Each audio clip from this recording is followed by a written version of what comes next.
grant is funded by PA's Developmental Disabilities Council. Susan is also a co-author of the financial education book, Sense and Sensibility, A Guide to Money Management, and is a coordinator of a pilot program that incorporates financial education with the establishment of individual development accounts for people with disabilities who are transitioning into adulthood. Susan serves on several boards of directors and advisory committees, including the PA ABLE Coalition, National Disability Institute, Montgomery County Aging and Adult Services Advisory Council, and the Technology Subcommittee of the National Council on Independent Living. Lastly, Susan is the parent of 3 adult children, one of whom is a user of assisted technology, including smart home devices. Kirby Smith is the founder and president of Kirby Ideas, LLC. His wife and partner in the business, Surya Norden, is Surya Norden. Kirby has over 30 years of experience in technology and customer service. Before starting Kirby, he was the Senior Vice President of Information Technology for PRWT Services, Inc., with responsibility for all technology, compliance, and data security for the company and its affiliates. In July of 2014, his wife, Surya, sustained a spinal cord injury and now has quadriplegia. He found the technology being offered to improve her life was outdated, expensive, and very limited due to customizations. Suddenly, simple everyday things were challenging. They solved those issues and in July 2015 formed a company to bring these solutions to an underserved population. Kirby Ideas, LLC offers affordable, consumer-based solutions through technology to give those with disabilities and unique challenges the ability to be more independent and have more control of their environment. This enabled people to control the lights, temperature, turn on and off alarms, control their doors, control music and entertainment, see and communicate remotely, and control the televisions, including the cable box, TiVo, Netflix, Hulu, and using voice commands. Thank you, everyone, for attending, and I'm going to turn the presentation over to Susan and Kirby. Hi, everybody, and thank you, Colleen, for making the introductions. We hope that people will ask us questions by using the chat box.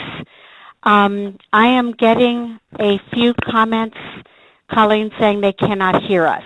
I hope some people can hear us. Yeah, just make sure everybody is calling into the dial-in number. Can anybody hear me now? Make sure to call in the number, and I can send the number around again. Okay, great. And thank you. Some of you are letting us know that you can hear us, so that is great. And again, thank you. So please, if you have questions, we can answer some at the end, but also as we are going through. And one other thing I'd like to add is that our family uses some of these smart home devices. My son Michael lives in his own home. He has cerebral palsy, so I really do think the magic and the explosion of smart home devices, generic smart home devices, will make it possible for people to live much more independently and in control of their own lives. So, Kirby. Yes. Hello, everyone. Thank you for coming. I'm Kirby Smith, and the easiest way to sort of give you an idea of why the company was started and what our mission is to watch the following video. So I guess we'll go to the video.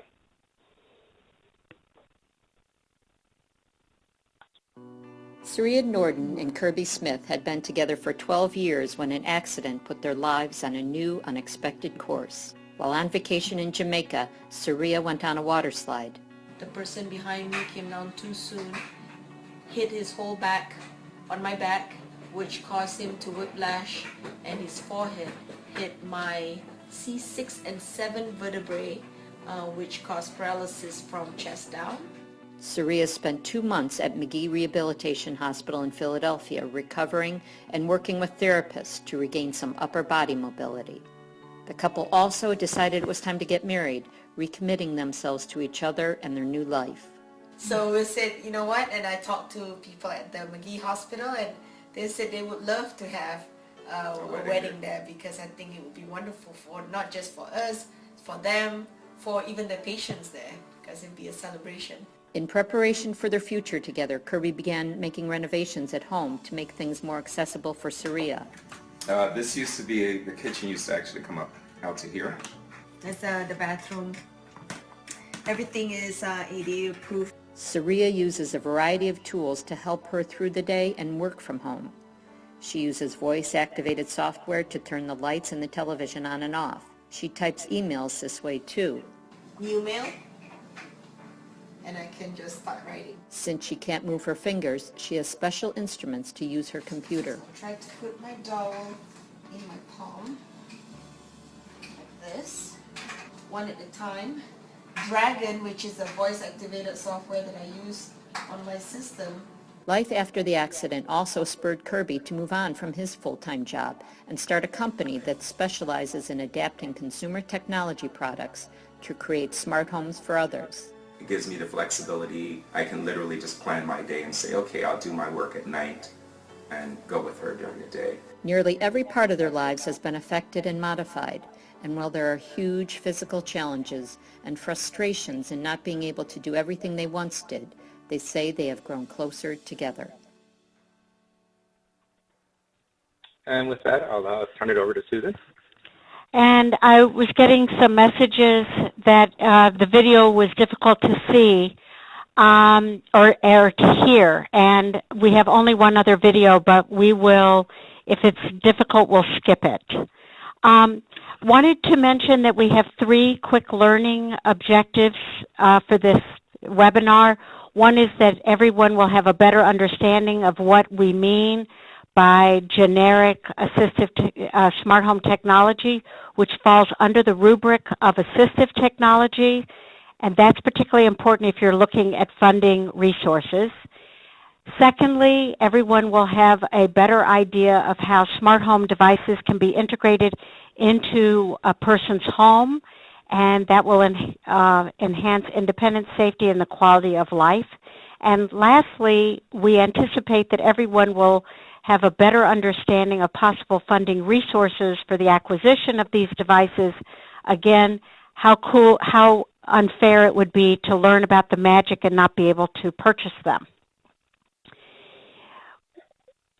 Pennsylvania Assistive Technology Foundation embarked on this project a year ago when we applied for a grant from the Pennsylvania Developmental Disabilities Council. This statewide council, receives federal money to help promote some new ideas in the disability community in Pennsylvania, primarily focused on people with developmental disabilities. So anyway, we received the grant. We've named it Smart Homes Made Simple. And the whole point of it is to try to get out into Pennsylvania the idea of what are smart devices, generic smart home devices, and how to integrate them into your homes. We would love for people to continue to stay in touch with us about this, about smart home devices. So we have set up a website, smarthomesmadesimple.org. We have a Facebook account, Instagram, and Twitter, so that you can watch us and add comments. Within our website, we also have a dictionary, and that's important because one of the things we have learned early on is that different professionals refer to smart home devices differently. Often, for example, occupational therapists and physical therapists refer to smart home devices as environmental controls. The first time I talked to Kirby and mentioned the word environmental control, he looked a little confused. And what's the word you use most often, Kirby? It's home automation. A home automation. And yet when we are also looking at just Bed Bath & Beyond catalogs, they're now just saying smartify your home. So we have a dictionary up there on our website. Please go through it. Give us your comments. What words would you like us to add to help further refine the understanding so that we're talking about a common language? Okay, And so, Kirby, Alrighty. there you go. Okay, thank you. So before I jump into what's out there right now, what I'd like to do is just sort of go back a little bit and sort of try to give a little bit of focus, a little bit of meaning and explanation as to why home automation is exploding the way it is. If you go back to the early 1900s, when homes were first being electrified, that opened up the door for manufacturers to come in and do things like powered washing machines, refrigerators, and other things. So by getting electricity into the home, suddenly people discovered they could put things in that were more convenient, made them more independent from having to go to a person and pay for that service. And you had the explosion of things that now we consider just a basic part of the home. So where you wouldn't move into a place if it didn't have a refrigerator, washing machine, and other devices, in another 10 years, 15 years, possibly, home automation is just going to be built in. In the late 1970s, some manufacturers decided that they wanted maybe one thing to talk to another, or maybe you would be able to use a remote control to start something up. So a standard was created called X10, which allowed automated products within the home to talk to each other. This was very quickly adopted by people in the home care community that were trying to automate certain functions for people living with disabilities. And from there, the first networking of these devices started to happen. By the time you reach 2012, you have something else new coming out, and that's the smartphone. And the big leap there is that on a smartphone screen, nothing is hardwired. There's no manufactured button that you're pressing like you would on a remote control. So manufacturers saw the opportunity to exploit these phones by having apps that can be downloaded to people's phones, and the person could then turn the phone into their remote control. So instead of having 12 to 15 different remote controls for different devices in the house, I could just have my tablet or my phone and control everything. That greatly reduced the cost of manufacturing smarter automated products. Then about that same time, you saw X10 being supplanted by Zigbee, Z-Wave, Bluetooth, and Wi-Fi. Most of us are very familiar with Bluetooth and Wi-Fi. Z-Wave and Zigbee are just another form of radio communication similar to the other two, and they each have different advantages. Zigbee and Z-Wave are now what's become the communication standard for the home devices you'll see on the market. In 2015, Apple's Siri was starting to be used. People were getting more comfortable with it. And then along came Amazon Echo. And it sort of revolutionized voice control of objects. One, Amazon built the platform to be open source. So what that means is that manufacturers didn't have to pay to use it. Amazon made it somewhat generic, so it could work with a host of different things. All you had to do was create something called a skill. So your skill would do the translation from what a person would request through the Echo to having something happen in the real world. And then they started backing it with some artificial intelligence. So at this point, those three things, voice control, cheap, inexpensive ways for the products to communicate, and then the actual products being developed, have created an industry that is growing by leaps and bounds. So if you were to go into any Best Buy, Home Depot, or whatever, you'll see now that they're all highlighting smart products. So we get to what SunCurb does. As the video mentioned, I don't know if all of you could hear, my wife and I were very frustrated with what was being offered for her as we were planning to bring her home. And little by little, I just started going out in the market. I was very comfortable with technology because I managed technology. And I found there were quite a few things already on the market that were relatively inexpensive that could be used to automate different functions within the home. At the same time, the Amazon Echo was released, and that really opened the door for us to do quite a bit. So we both decided, okay, you know, this doesn't exist. Let's do this. We created SunCurb, and we had certain rules that we wanted to stick to. One, that it should be very simple.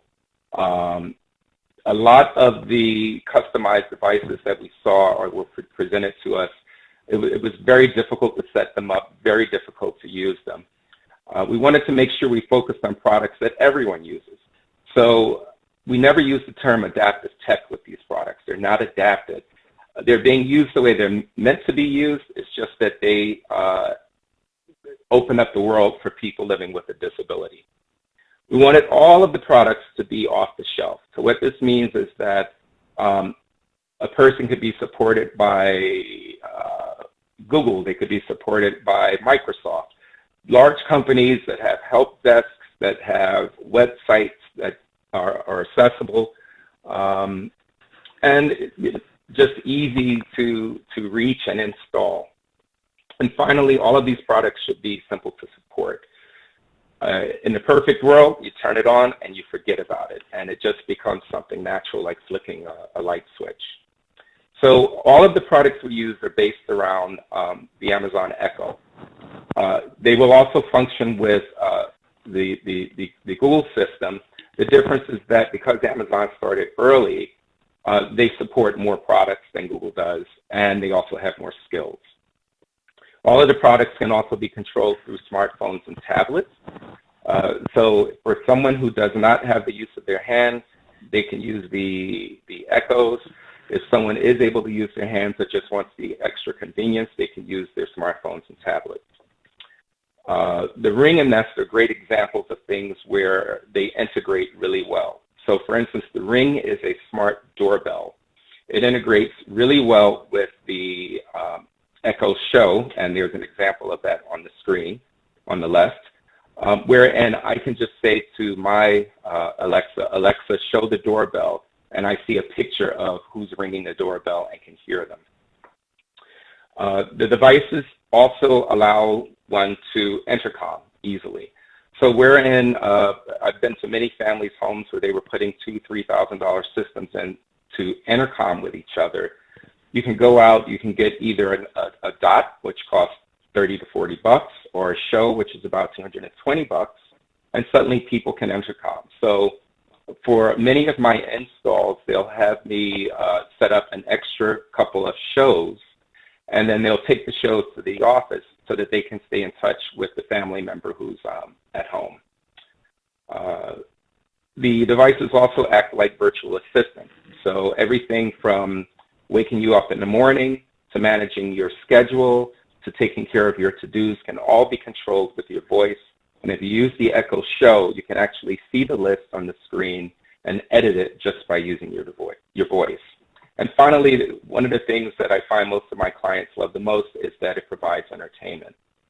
There was one woman when I set up her home, forget the lights, forget all of those things, she turned to me and she said, you know, this is the first time I'm able to listen to radio again, and I love radio. And she was able to control it with her voice. Moving on to the next slide. Might be a little out of order, but anyway, it's okay. When I go in and I set up and I prefer to use the term a family or a household, there are different things you try to accomplish for them. So I'm actually going to jump to the next slide. One of the first things you want to get back to someone who has lost that ability is the control of the doorway.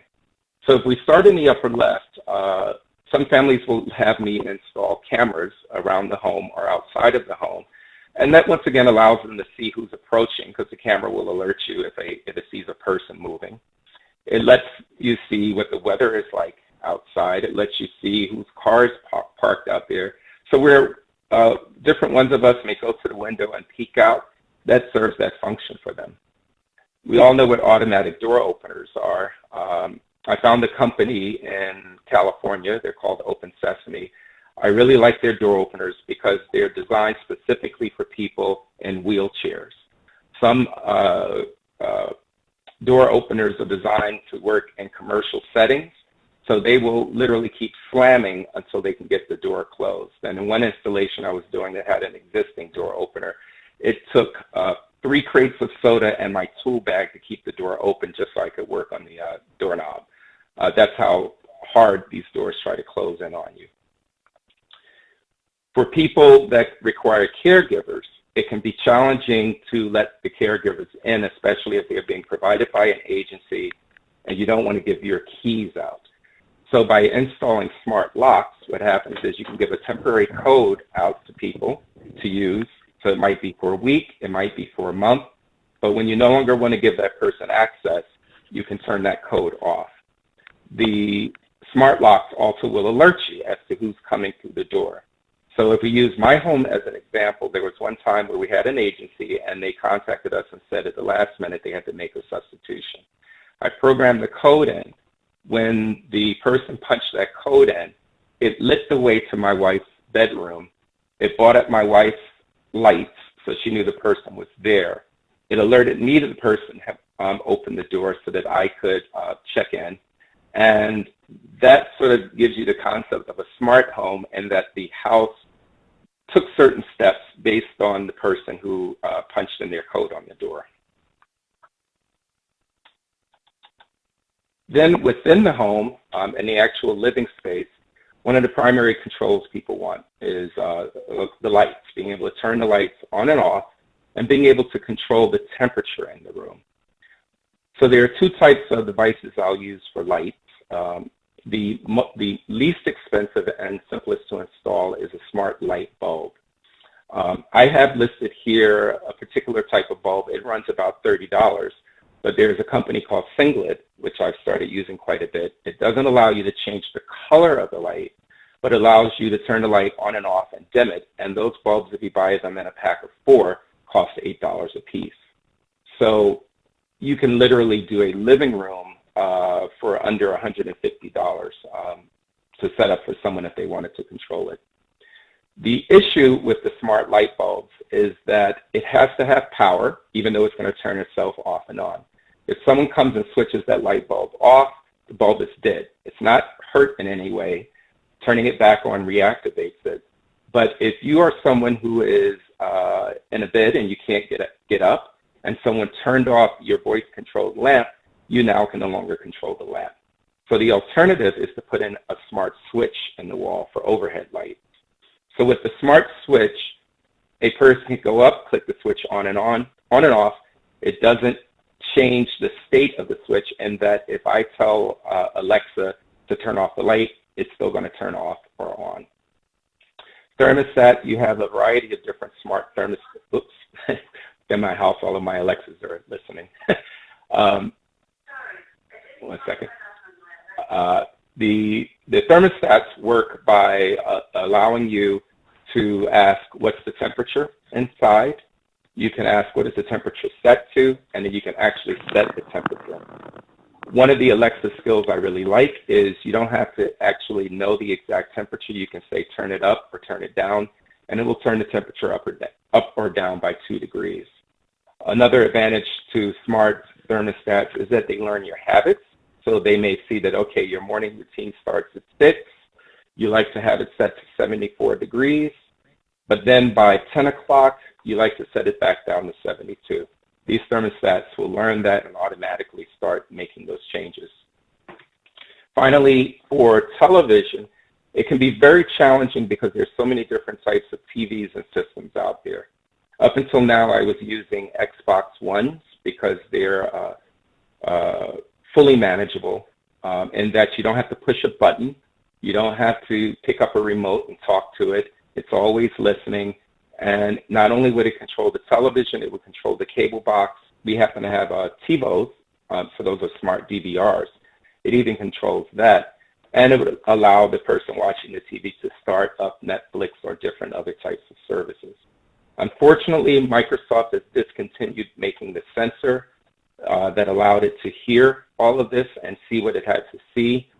I've been in talks with Microsoft. They're working on a new solution, but for now, that was my best solution, and most of the other ones don't quite have the power that the Xbox One has.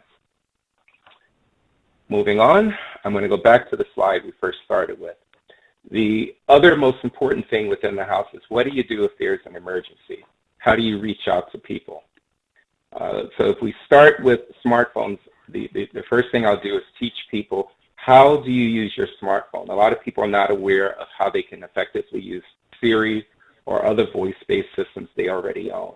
So the first step is to teach them how to integrate their phones into their emergency plan. So one of the common things I have to show people is, if you should drop your phone and you have one of the later phones, for instance, you can say, "Hey Siri," and it will still listen to you. It will allow you to text, it will allow you to call. And I usually will take people through that so they learn that. Another thing I'll do is, shown here is, you can buy it from Home Depot, Best Buy, any of those places. It's a alarm that I've repurposed as a emergency system. So the alarm is portable. It can be installed outside. And by adding a couple of extra pieces, it can be voice activated. So within the home, let's say you have a larger home, you might be a caregiver, maybe on another floor. If they carry this around with them inside the house, the person can say, "Turn on the alert signal," and the light will start flashing on it, similar to if you go to a restaurant and it's letting you know your table is ready. Or you can put it outside if you have neighbors that you're close with, and in the event of an emergency within the house, anyone within the house can say, "Turn on the emergency alarm," and that alarm will go off and alert people in the neighborhood that the person within the home needs help. Then you have other types of products, for instance, smart smoke alarms, so they're within our house. They also act as security systems. So if you put these smoke alarms within the house, it'll let you know if someone is moving within a particular room at a particular time, if you want to turn on that type of alert. Or if it detects smoke, it's not just going to start sounding, it's going to tell you specifically where is the smoke coming from and the severity of the smoke. So one time I was out, my wife was cooking with her aide, the pan burned a little bit, the alarm went off, and I got a notice on my phone that the smoke alarm went off in the kitchen, and it kept me updated as to what was happening. So this next slide is just showing the various different types of products that are available and the price range you can expect. Many of them have actually dropped in price as there's more and more competition. So for instance, the smart bulbs started off at $30. They're now down to $8, which is cheaper than some regular bulbs. These smart doorbells now have a range of between $180 to $250. The more you spend, of course, the more functions you get.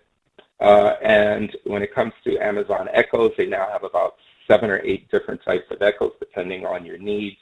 But I always insist that a household has at least one show, especially if someone is either wheelchair bound or cannot use their hands, because the show allows them to actually manage their information just using their voice. And finally, if doing an installation, there are certain things that I and the people I work with will look for. First, you want to start with understanding what are the person's disabilities. We may describe what a person is living with, but that doesn't exactly describe their disability.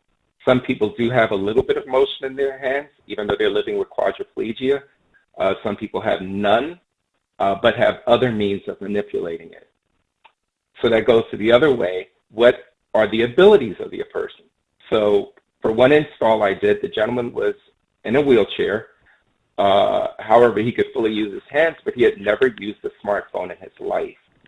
So before we could even get to the smart home installation, I had to work with him on how to use a smartphone, because that's how you have to manage the system. It helps if a person has a knowledge of technology. So you can't just dump this stuff in someone's house and say goodbye, because they're going to have basic understanding, such as what is Wi-Fi? How do you know if Wi-Fi is down? What does it mean if this light appears on this box? So those three things together highlight a point that a person has to have a support team for a smart home installation. Someone may have to reboot a box. Someone may have to turn a lamp back on that someone turned off. So whether it's a family member, a caregiver, or just a friend of the family, the installation is going to go much better if there's a team supporting the person receiving the products. And with that, I will turn it back to you, Susan. Well, thank you. And somehow the formatting changed a great deal. Yeah. So forgive the formatting. Somehow between our computers and Housing Alliance, it got a little wacky. But I guess to reemphasize what Kirby was talking about, is that there are more and more devices coming on the market, and they're fairly inexpensive, especially if you're going to Bed Bath & Beyond. The coupons do not work in the very small fine print. They actually say no Amazon, no Google, for example. But you can get them online, and the trick to this then is to have someone who can install it. So our son, Michael, who cannot use his hands very well, he is totally dependent on someone else doing the installation for him, and then training him on how to use these devices. They're really easy to do. The Amazon Echo, for example, allows Michael to turn on and off the lights and his fans in his room by himself, listen to music and television. So it's well worth that initial investment of working with someone who can install these devices. And so the question is, how do you pay for them? And because many of the people we work with at Pennsylvania Assistive Technology Foundation are very low income. Not everybody is, which I'll talk about, but we're always looking for other funding resources. Right now, the Office of Vocational Rehabilitation, so if you're working with somebody who is a client of OVR, a customer of OVR, OVR is paying for smart home devices. And I think most recently they've been paying for some door openers and locks, as well as just the simple Amazon Show and Echo to help with reminders and dressing appropriately, what is the weather.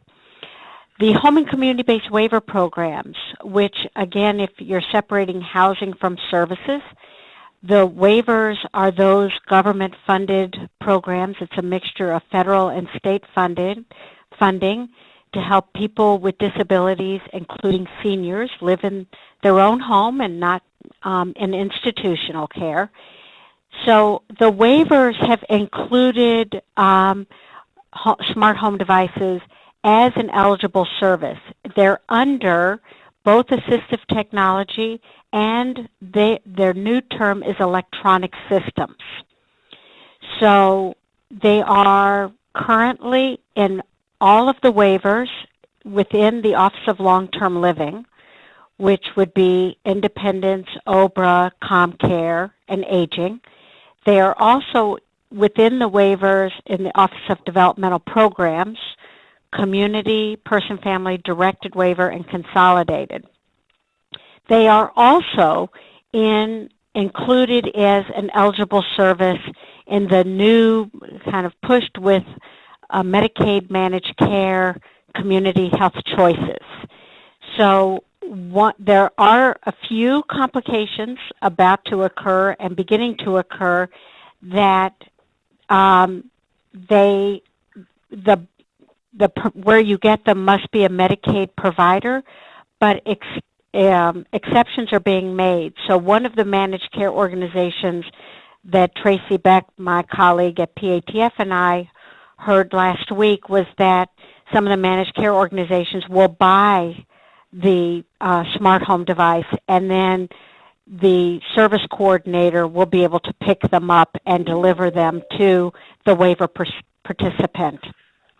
So anyway, waivers are a big deal, and both the smart home and the installation would fall under an eligible service within those waivers and community health choices. So just wanted to let you know that. Disability-specific organizations will also pay for smart home devices and the installation.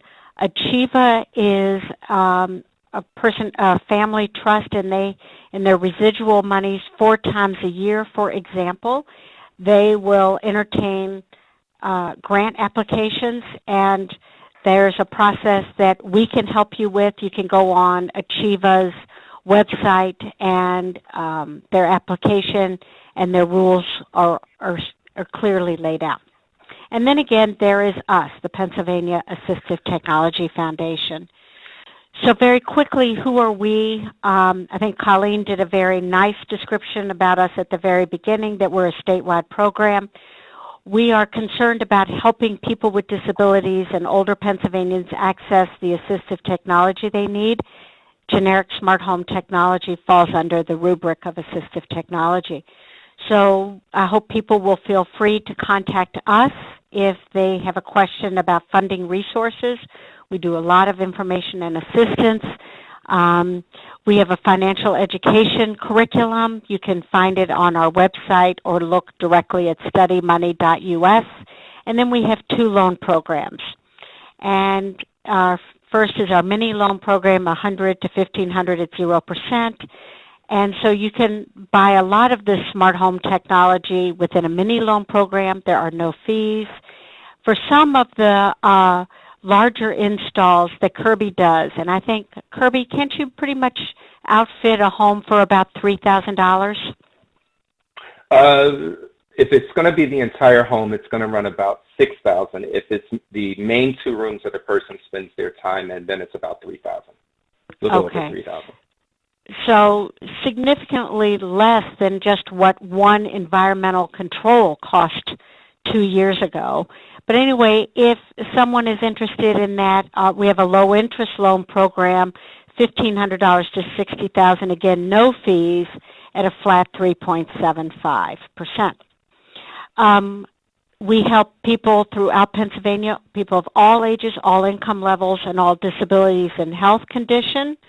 Our materials are available in alternate formats, including, and we help a lot of people who English is not their first language.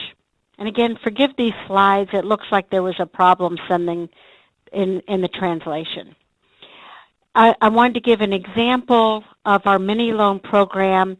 You know, an iPad is something we give a lot of 0% loans to.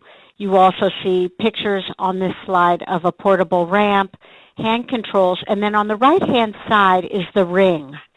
And there's a camera above the ring so that the smaller picture on the right-hand side is a smartphone, and this person is able to see who is at their front door, who is ringing the doorbell, and they will be able to allow them to come in.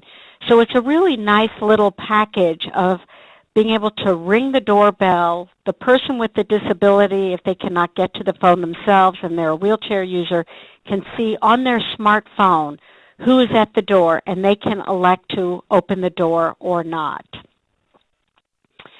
For those, again, larger loans, we do a lot of loans for hearing aids, adapted vehicles, stations, a lot of wheelchairs where Medicaid or Medicare will not pick them up. And here again, just to make it very concrete, of an example of someone we helped right around Thanksgiving time when Amazon was running a special, and someone named John Winchester contacted us. He has ALS. He was given a new tablet, and he was less confident of staying home alone as his ALS is progressing. His wife works part-time and also runs errands and wanted to be able to stay in touch with John, but also John wanted to control his environment. So he contacted us, and because our mini loans, direct loans, we do in-house, we could respond very quickly. So what he wanted to do was he got both the Echo Show at $180, a Nest essentially for $250, someone came and was able to install them for $150. So his total loan that he wanted was $580. And we were able to extend a loan at 0% interest for $30 a month for 20 months. So $30 a month for less than 2 years. And John is able to control his environment, his temperature. He can make lists. He can access so many things with that Echo Show, which I think Kirby was telling you that the benefits of going into that, going into having an Echo Show as opposed to an Amazon Echo. And so, Kirby, we're back to you. Okay. One of the projects I'm working on is with Inglis. And for those of you that are not familiar with them, they're one of the largest providers of assisted living in this tri-state area. And what they wanted to do was sort of test out and work through the issues involved in installing smart home technology into some of the apartments, and then to track and see how well a person is able to use it, how does it benefit them, what type of support, ongoing support is needed if you introduce this technology. So this video is an example of one of the people that received the technology. His name is Richard, and what made this very interesting and very touching was during the time that I was there for the assessment. If you're able to see the picture, you'll see in the background Michael. Michael and I will go in, do assessments together, figure out the disabilities and abilities of a person. We figure out what they want to do. Some people want completely different things. And with Richard, he's speech challenged. And during the time I was there, his brother called and literally said over the speakerphone, "This is a waste of time. You can't do this." And the video highlights what he was able to do. So after the video, for those of you that aren't able to see it, maybe I'll give some description of how things turned out. So let's bring it up.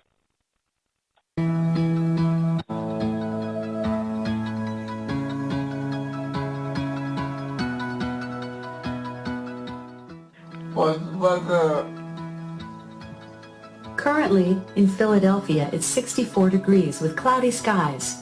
Today, you can expect showers with a high...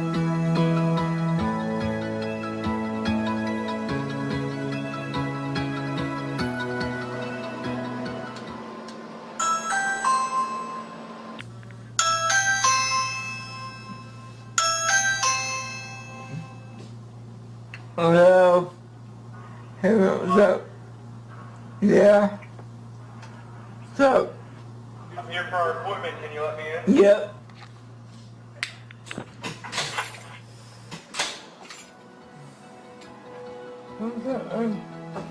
What's up, Richard? My upset on the office, it made more easier. Echo. Turn on. Okay. Echo, turn down. Okay. Echo, turn Okay.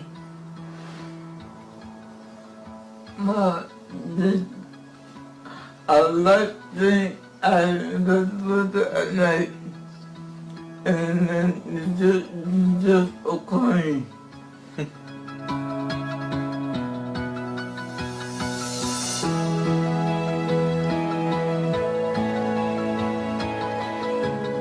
What's up?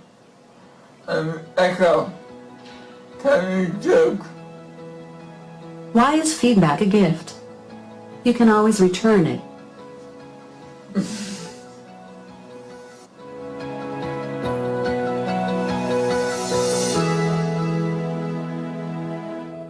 Okay. One of the things I'd like to point out is Richard has trouble pronouncing Z's, X's, S's, and any word that may contain a sound like that. So in working with him, what we realized is that he could say the names of the people in his family and different other formal names. So we decided instead of calling the lights in the kitchen, for instance, kitchen, he associated the kitchen with his mom, so we let him just say, turn on mom. The bathroom is John, the bedroom becomes Adam. And that's part of when you're assessing the capabilities of a person. You need to make those decisions, and that's sort of the difference between, say, let's say, a Best Buy who says, I'm going to come in and automate your home. They're not going to do that. That's the sort of unique service that we try to provide to people, in that we adjust the technology to their needs as opposed to them trying to accept or have to do things the way the manufacturer is meant for it to be used. So that wraps it up. I think we want to open it up to questions. Yes, I had one more thing I wanted to say, because there are several people who are participating in today's webinar who are interested in nursing home transition. And I just wanted to emphasize that Richard is a recent person who has transitioned from a nursing home into his own apartment. And so one of the questions we receive often is that, don't you have to be able to use your hands, or don't you have to, be pretty independent in order to use these devices? And I think there's a wide range. And if you want some humor, I would go to Saturday Night Live's videos and Google on their smart home or Amazon Echo, and you can see how seniors can use the Amazon Echo with some humor. But also here's Richard, who transferred from a nursing home to his own apartment and is very successful at using his own smart devices. So he is controlling who's coming in and out of his house, his apartment. He's turning on and off his lights and his television. So I think these devices can make a world of difference to a lot of folks. And I think we did have one question, Kirby, I think you should read for everybody, and that was around smart locks. Can you have several different codes for different people who are coming and going, or just one code? Right, I responded. So the locks accept multiple different codes. Depending on the lock, it can be anywhere from 30 to 100. And then I received by text another question about the difference between Amazon and Google. Could you reiterate what you said? Okay. For instance, if you take my home, we have both. The difference is they both do better things in different ways. So Amazon Alexa was built with smart home control in mind. So it tends to have more depth to the type of commands you can get. So for example, with Google or Amazon, I can say turn on the light. I can also say set the thermostat to 72 degrees. The Alexa can drill down a little deeper in that it can tell me the temperature of the room. It can also tell me what it's set to. So we call that a skill.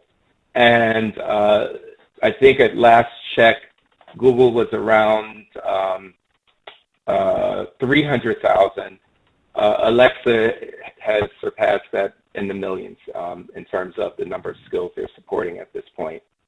Google is very good at answering questions, hence, it's designed by Google. So Google is very good at, all of my things are responding. It's very good at, if you want to ask a question and then ask it a follow-up question, it will track your original question and know what you're talking about. Alexa is very, very weak on that and can't do it. So if I'm doing a smart home installation, I focus on using echoes. If it's just in general, someone is looking for a smart assistant, it can be Google or Alexa. Great, thank you. Are there any other questions in the chat box? Or Colleen, if you want to open up the lines, that's okay with us too. Sure. Also, if anybody has a question, they can unmute themselves by going and clicking *7 on your phone keypad. Also, I think I saw, Susan, a question, are the loans for individuals that are not approved for assistance through OVR, their waiver or ALS, etc.? Yes, and so to answer the questions, we can give loans to anyone. We will tell people about other funding resources, and it's up to the individual to make the choice whether they want to pursue the other funding resource or just come through us, PATF. So sometimes if the other funding resources may take a little while and someone wants to acquire something quicker, obviously coming through us makes sense. Achieva, they look at, they have a 4 times a year cycle, and they're kind of the payer of last resort, and so they don't consider a loan from us as a resort. So if someone is prepared, you know, I think 4 times a year is pretty flexible. OVR, if you're already a customer of OVR, it shouldn't take very long. And some of you are service coordinators, you will know that the waiver may or may not take a great deal of time. I think if you have, you know, fabulous service coordinators like Michael has, it wouldn't take that long, but everybody's different. But we would be delighted to help anyone.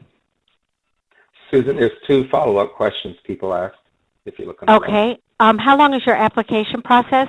If it's a direct mini loan, if we have an application, a completed application, which would include an invoice, say on Monday, we could approve that loan on Monday or Tuesday and send a check right out. So the trick is a completed application. You can get an application on our website, PATF, for Pennsylvania Assistive Technology Foundation.us. And how does a person receive?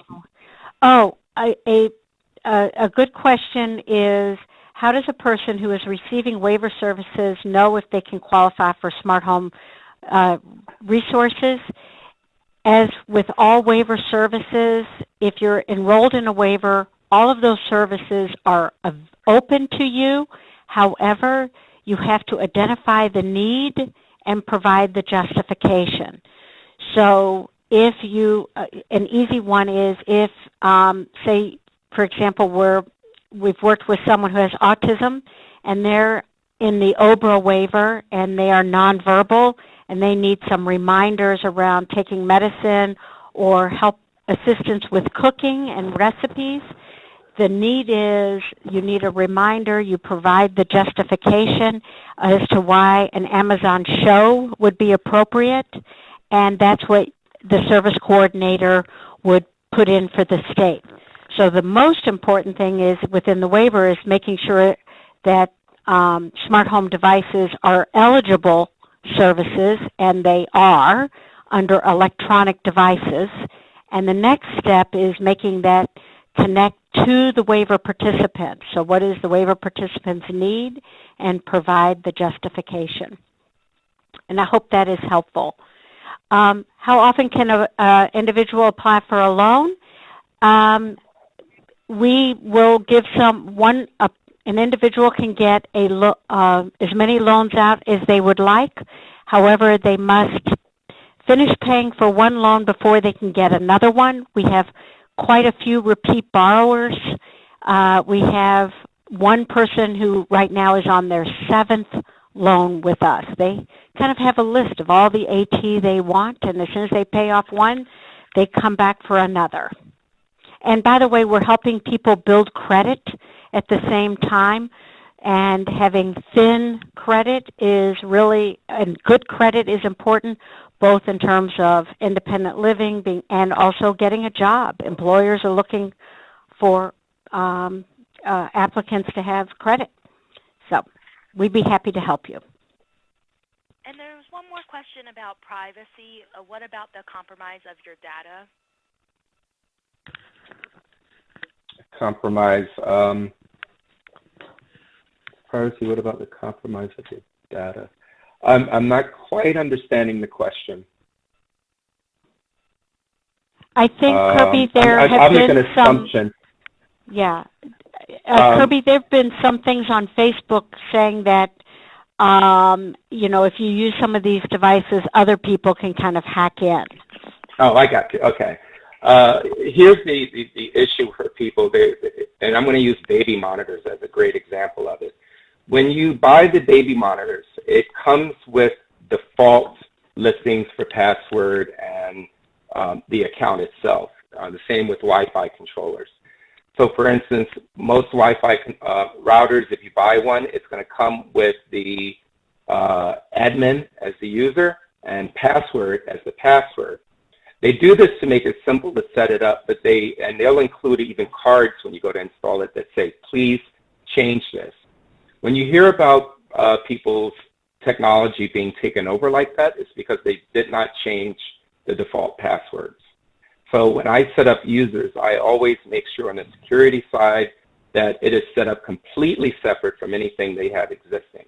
So I do not use any of their existing email addresses or passwords, and I will not allow them to use passwords because you get people that say, I want to use my birthday. No. So anyway, those things that you're hearing in the news are situations where people did not change the default. Great. So you literally have guys trolling who literally will just try it and see if you didn't bother to change it. Great, thank you. And we have 1 minute left. If there's any last-minute questions, remember you can hit *7 to unmute yourself or type them in the chat box.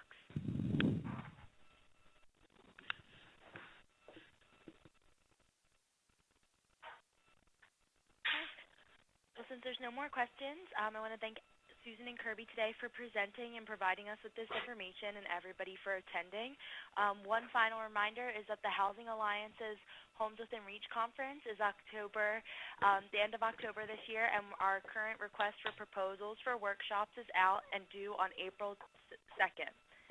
Thank you, everyone, and have a great weekend. Thank you. Thank you.